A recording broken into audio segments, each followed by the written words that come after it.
Nakakagulat na balita, na si Boy Tapang at si Cherry White ay hiwalay na.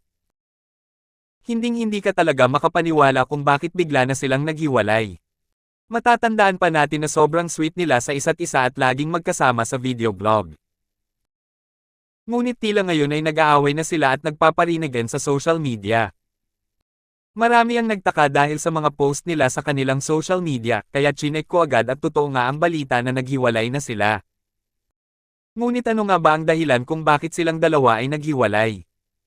May kumakalat daw na balita na may asawa si Boy Tapang at meron din bagong girl na natipuhan kaya hiniwalayan ito ni Cherry White nung nalaman niya. Pero ang hula ko lang mga idol ay isa lang itong scripted lahat na nangyayari. Dahil sa unang hinala ko, nag-collab lang sila para kumita ng pera sa kanilang video, at malamang natapos na ang kanilang kontrata, kaya pinalabas nila na naghiwalay na sila. Ano sa tingin nyo mga idol? I-comment nyo na lang sa palagay nyo, yun lang. I've seen a lot of change, been through a lot of pain.